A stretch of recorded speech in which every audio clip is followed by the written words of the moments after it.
In April 2016, in Kuala Lumpur, the Inter-Pacific Bar Association and the Malaysian Bar Council hosted a half-day conference on how to train to become a free trade agreement negotiator. We had 3 speakers not included in this abridged version. Raj Bala, Associate Dean, University of Kansas Law School, Peter Tritt, Director Asia Pacific, New Zealand Law School, and U.S. Attorney Negosum Vangam. At the conference, the Trade Negotiations Training Center was launched.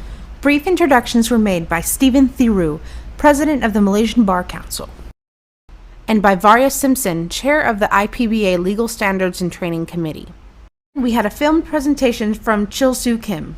Chil Soo Kim is a former South Korean Minister of Trade, Industry and Energy and a Charter Deputy Director General of the World Trade Organization. He is the founder and head of the Institute for Investment and Trade in Seoul, Korea, which is participating in the new Trade Negotiations Training Center as head of its Asian chapter in collaboration with the Global Development Law and Consulting Group in Washington, D.C. According to the WTO, as of February 1 this year, there are 419 FTAs in force in the world. According to the ADB FTA database, as of January 2016, there are 140 FTAs in force in Asia, 11 FTAs signed, and another 64 FTAs under negotiation. The most significant FTA concluded in the region so far is the TPP, which covers 12 countries in Asia and the Pacific. While not yet ratified, this agreement promises to be an important landmark in the development of regional economic integration in the Asia-Pacific region.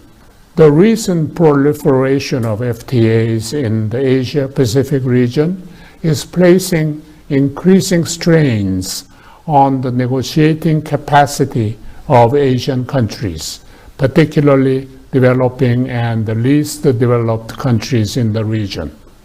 The sheer number of FTA negotiations is a burden in itself, and the knowledge of technical and legal issues which FTA negotiations now require presents a formidable challenge to trade negotiations. The subject matter covered by FTAs vary from one FTA to another. However, many recent FTAs have included provisions on a wide range of issues. The TPP agreement contains 29 chapters. FTAs recently included all or many of the following topics: trade in goods, trade in services, rules of origin, customs procedures, trade remedies, technical barriers to trade, sanitary and phytosanitary measures, electronic commerce, trade in financial services, trade in telecommunications services, investment, movement of natural persons, intellectual property rights, competition policy, government procurement, consultation, and dispute settlement. Negotiating FTAs with such a large scope requires a full understanding of trade rules, particularly the WTO rules in the areas covered. More recently, moreover, many FTAs cover WTO plus elements, which could complicate the tasks of the negotiators. Without training opportunities, negotiators are likely to muddle through the many complex issues without having a full grasp of the issues at hand. There have been various efforts to address the trade negotiation capacity gap issues in Asia at the level of national governments and international organizations, as well as at the university level. The Australian government and the Asian Development Bank hosted trade negotiation workshops in 2004 and 2008, respectively, In 2004, the American University Law School launched the first ever law school negotiation training program based on 6 courses written by Mr. Bruce Aiken. While these initiatives have been helpful and are to be applauded, we are clearly not doing enough to address the serious problem of trade negotiation capacity gap in the developing and the least developed countries in Asia. The explosion of FTAs in Asia means that the region's trade negotiators will be under mounting strain to handle these new trends. This serious problem needs to be addressed fundamentally and systematically. I believe the answer lies in the launching of training programs on behalf of developing and least developed countries in the region. Our next speaker was Tan Sri Dr. Rebecca Fatima Saint Maria. Rebecca is the Secretary General of the Malaysian Ministry of Trade and Industry. What we saw happening was the fact that our neighbors were engaging, our competitors were engaging in trade agreements, bilateral trade agreements. The UNDP did a study for us and that provided us the leeway to whether or not we should, make a bid. We knew going in that it was more than just your average trade agreement, and at that time we were not prepared to make those important calls, so we had to step out. We had to go through an internal process of convincing our cabinet that this was something we should do.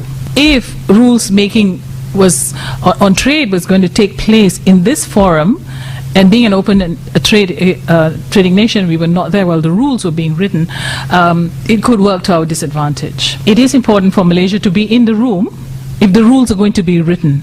Yes, this is an agreement which would involve some rules making, which may come back to haunt us.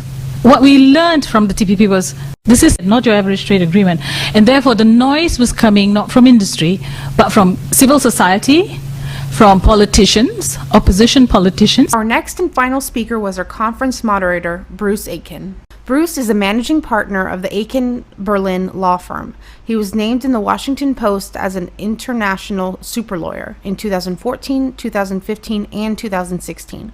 He has been appointed to the dispute resolution panels of the U.S.-Canada Free Trade Agreement, the NAFTA, the WTO, and the WIPO. He authored and taught the major training trade negotiators in the Master of Law program at American University. He also taught at Georgetown University Law School and at the University of Techno Law School in Malaysia. He founded the Global Development Law and Consulting Group and the Trade Negotiations Training Center, which Global runs in collaboration with ITI. I want to talk about how to negotiate FTAs. We heard from a number of speakers about the complexity of FTAs. Chul Soo Kim spoke about it at length. I think Tan Sri Rebecca was terrific in discussing the virtual explosion of issues she had to deal with. First, Malaysia's in, then they're out because their laws aren't quite up to snuff, and then they get back in because they don't want these agreements made without their participation. And those words in her presentation were, for me, the heart of the reason we're launching a trade agreement negotiations center to deal with the trade negotiations capacity gap that developing countries and least developed countries have, some of which are in Asia. So guess what? The developed countries have staff. 27 lawyers at the Office of the U.S. Trade Representative and hundreds of economists and support staff. In the European Union, 26 lawyers and hundreds of economists and support staff. Bangladesh has 3. How do you think those 3 lawyers, plus whatever support staff they have, keep track of all the issues? They can't. They're forced to either not participate or try to participate but doing so on an uninformed basis, or rely on a traditional friend to say sign or don't sign. What's the problem with that? The problem with that is that the traditional friend, maybe it's Singapore, telling Cambodia, sign or don't sign. I don't think you're going to find Singapore looking into the sensitivity within the Cambodian economy at the same level as the Cambodian government would. That's why certain academics have said we need training. There's a UN study done in 2010 which talked about Africa and how trade capacity building is necessary because they cannot meaningfully participate in these negotiations. This is not a new issue.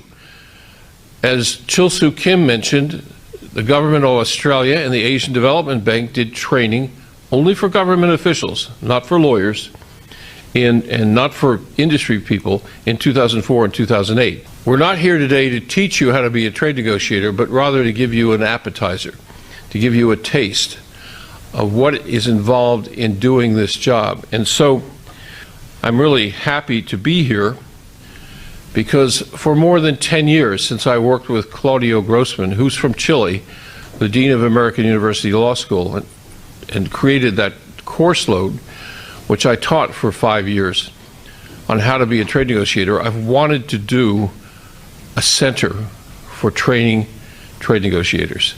Thank you very much.